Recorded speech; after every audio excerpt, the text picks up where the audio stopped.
Before there was light, angels and God were living in harmony. However, Lucifer, the angel of light, rebelled against God. A line was drawn, and all the angels had to choose a side in this war. But some angels didn't choose a side. Typical, one angel in particular chose love rather than a side. Naturally, God didn't care for that angel's Switzerland-esque fence-sitting and casted out the neutral angels. And these angels were labeled the Fallen. So we meet Lucinda Price on the way to Sword and Cross Academy. She has no idea about the supernatural world that awaits her. Her troubled past has led her to this academy for delinquents struggling to thrive in traditional academic situations. It mainly includes kids with mental issues as well as some troublemakers of society. During her initial introduction to the school, one of the angels, Cam Breel, is escorted out of the back of a sheriff's car. Cam's a regular troublemaker, and Principal Randy is unfazed by his antics. Cam's taken into the back room like he usually is, but he and Lucinda lock eyes, sharing an instant connection. Along the way, Lucinda is stripped of all her electronics and possible hazards, including a gift that her mother gave her before she was dropped off. Randy introduces her to Ariane Alter and tasks Ariane with giving Lucinda a tour.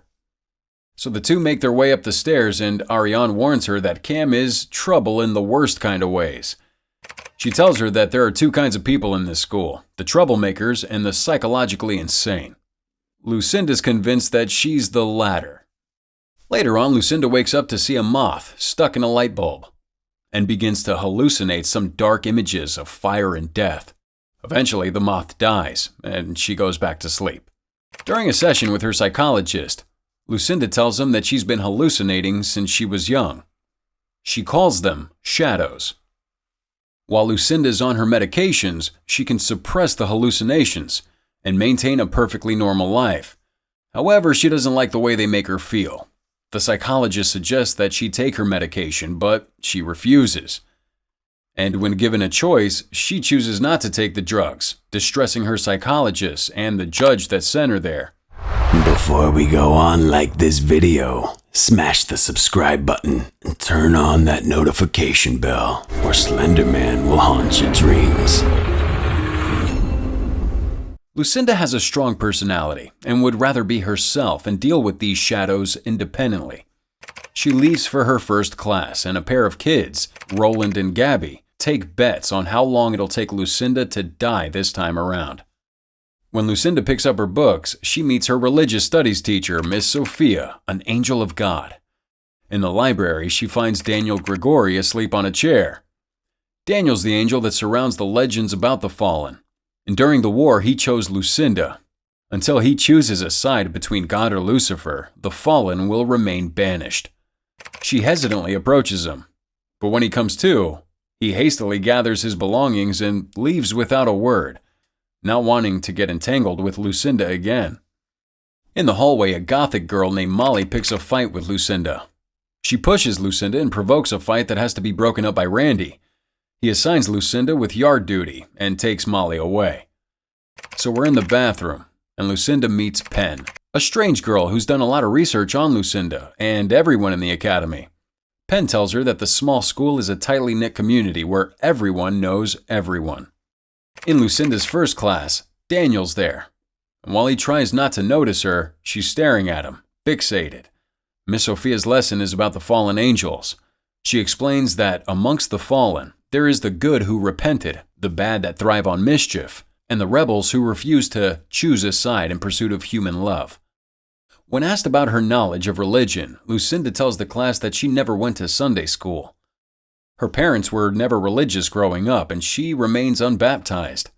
This catches the attention of nearly everyone in the room, sparking concern from Daniel. Out in the courtyard, Lucinda picks up trash for her punishment. A group of kids from her class pass by when she begins to hallucinate again. This time, she's fixated on this statue holding a sword and shield.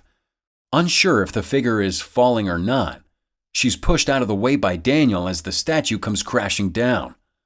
During their brief exchange, Lucinda's hit with flashes of images from a past life. Too close for comfort, Daniel walks away without a word once again as everyone rushes to help her up. Later on the phone, she's reassuring her mother that she's fine, but is quickly interrupted by the next person in line.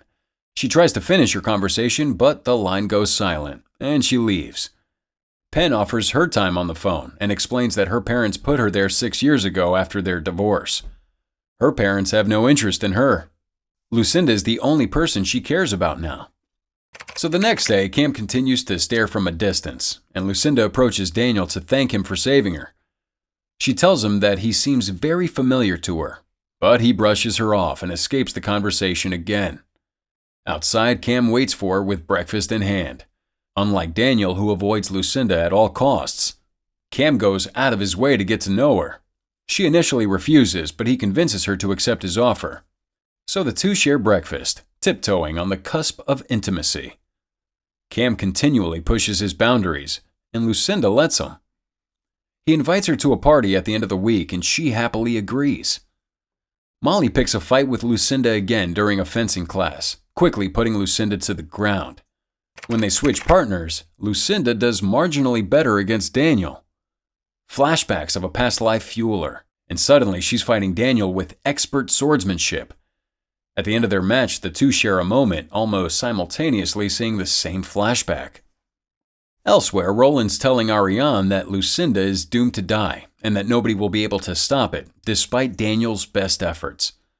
In the girls' locker room, Lucinda obsesses over a shirtless Daniel, and Penn tells her that he and his group are outsiders amongst the rest of the school. Penn has access to all the student files because of Randy's ineptitude with computers.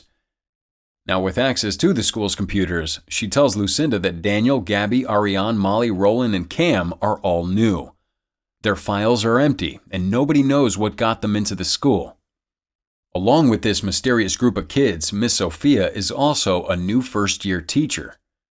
The two make their way to the party that Cam invited Lucinda to, and the group of kids proceed to drink and socialize by a bonfire. Cam and Lucinda start flirting, with Daniel staring from a distance.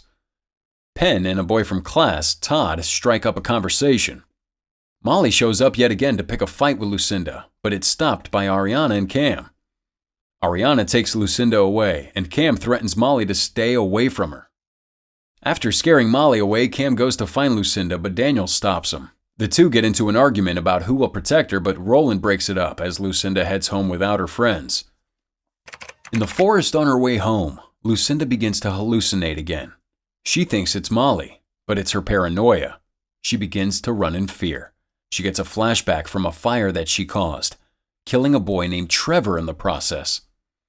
Officially a week into her enrollment, Lucinda talks with her psychologist and lies, telling him that everything has been normal, but still she's refusing to take her medication. One day she decides to go swimming and runs into Daniel. She takes a note of his necklace and begins to get flashbacks of a past life once again. The two talk about the connection they seem to have, and Daniel's explaining that another girl reminds him of her. He chooses not to elaborate and quickly swims away without a word yet again. In the hallway between classes, Lucinda confronts Penn about Molly. It's under Lucinda's wrong impression that Penn has been the one feeding Molly information about her, but Penn quickly debunks Lucinda's theory, and the two make up before Lucinda confides in Penn about her past. Lucinda tells her the story about a boy, Trevor, who she was getting intimate with at a cabin, when the shadows began to appear. Unbeknownst to her, Lucinda ended up outside, and Trevor remained inside as the cabin burned. She blames herself for what happened to Trevor, and tells Penn that she should stay away because she's dangerous. Penn refuses to abandon her, and reassures her that they are friends. During a class, Lucinda deciphers Latin with ease, and Ariane picks a fight with Miss Sophia about her interpretations of the angel war. After class, Lucinda goes back to the classroom for a sweater that she forgot. And in the classroom, she hears Miss Sophia talking to Daniel about the incident with the statue. Miss Sophia claims that Lucinda, not being baptized, leaves her unprotected. Lucinda's caught listening in, grabbing a drawing that Daniel threw away and runs off. Now in the garden, Daniel approaches her. He tells her a story about two souls that are always in love. These souls meet every 17 years, but the girl dies whenever the couple falls in love and kisses. The boy is forced to wait for another reincarnation of the girl, only for her to die again. It's a never-ending cycle of tragedy. Lucinda confronts Daniel about his drawing. and he tells her that he was using her as a model for the current reincarnation because he thinks she's beautiful. And this reminds Lucinda of a past life, a life that she lived with Daniel in Paris, despite her never leaving the country before. While Lucinda only has trace memories of her and Daniel's romance, Daniel remembers it all. He forces himself to stay away so that she can live. Later on, we see it's Lucinda's birthday, and Cam approaches her outside her dorm room, wishing her a happy birthday, and inviting her to go out with him. The two meet up in a garage, and they take a motorcycle out to a concert. Now at the concert, the two begin to get intimate and passionately kiss before Daniel appears out of nowhere and pulls Cam off of her. The two end up fighting, with Daniel under the impression that Cam still works with Lucifer. Panicked by the entire situation, Lucinda runs home without either of the boys. She approaches Penn about the situation with the boys, and she's convinced that she's a reincarnation of someone romantically involved with Daniel. Enthralled by the juicy situation, Penn agrees to help and ropes in Todd to find more about the backgrounds of the mysterious group of kids. Todd ends up using facial recognition software to look up Daniel's background at the library as a hooded figure watches the group. Todd's AI finds an old picture of Lucinda and Daniel from the 1800s, triggering memories of a past life. The hallucinations start, and the library suddenly goes up in flames. Now in this chaos, Daniel saves Lucinda, lifting her above the flames. Todd gets lost in the fire, and the entire library goes up in smoke. Now sometime later, Lucinda's in the infirmary, and everyone's there to check up on her. Her parents want to take her home. The police, they want to question her, and Gabby and Ariana argue about warning her. After Todd's funeral, Daniel and Cam get into an argument about the cause of Lucinda's incidents. Daniel's convinced that it was Cam causing all the troubles with the fire in the statue. Cam denies this and argues that it's Daniel that kills her every time. When she finally wakes up, Lucinda and Penn embrace and cry about Todd's death. She's convinced that it was her that killed him, but Penn quickly shuts that down. The two end up falling asleep together in the same bed, comforting each other as they cry. During the night, Lucinda dreams about her romance with both Cam and Daniel. She now knows that the story that Daniel told her was the truth. She approaches Daniel in the bell tower about their past lives and tells him that she now remembers him. She also recalls that it was Daniel that saved her from the fire. And to test this theory, she jumps off the tower, knowing that Daniel will be the one to keep her from falling. Sure enough, he does. Daniel's wings are revealed as he lifts her into the sky. He finally admits that she was right and that his soulmate in the story was her all along. Back at the infirmary, Penn wakes up to see Lucinda missing. She goes in search for her, but is shocked when she overhears two women talking in the shadows. Daniel explains that the shadows she sees are memories of the past. Memories of her past life with Daniel. She is a reincarnation of Daniel's love, and he is the fallen rebel angel who's loved her for thousands of years. The two are about to kiss, but Cam stops them. Together they explain that the curse that haunts Daniel kills her if they kiss. Despite this, Daniel wants to kiss her anyway, against Cam's wishes. On the one hand, we have Daniel, Lucinda's love for thousands of generations. On the other, we have Cam, who can offer her a long, full life. With all things considered, Daniel is convinced that he can change it this time around. There's something different about this reincarnation, and he wants to love her, unhindered by the curse. With everything finally coming to light, Lucinda chooses Daniel and kisses him. This time, however, she doesn't die. The cycle has been broken. The theory is that because she's not baptized, the devil has lifted the curse for himself. Daniel leaves Lucinda with Miss Sophia, and the two boys get into a fight in the sky about who can protect her. Daniel is convinced that Cam still works for the devil, but Cam swears that he doesn't. This battle causes a storm, and everyone in the school begins to watch their struggle unfold. Unsure if Cam is telling the truth, Daniel asks him who's been the one trying to kill her if not him. Elsewhere, Miss Sophia escorts Lucinda away when Penn stops him. Penn overheard Miss Sophia's conversation with Molly and reveals that she had started the fires. Molly has been the one trying to kill Lucinda all along. Revealing this surprise, Miss Sophia unexpectedly slits Penn's throat in front of Lucinda, revealing that she is an agent of God. Because she's not baptized, if Lucinda dies, she'll die permanently. It's her hope that with Lucinda gone, Daniel will finally choose a side, and the war can finally end. Daniel and Cam overhear Lucinda's cry, and Daniel comes to the rescue, warding Miss Sophia away. She tells Daniel that she finally understands who she is. The two kiss as Daniel takes her away to safety. At the same time, the other angels, Gabby and Ariane, promise to take Penn along with them.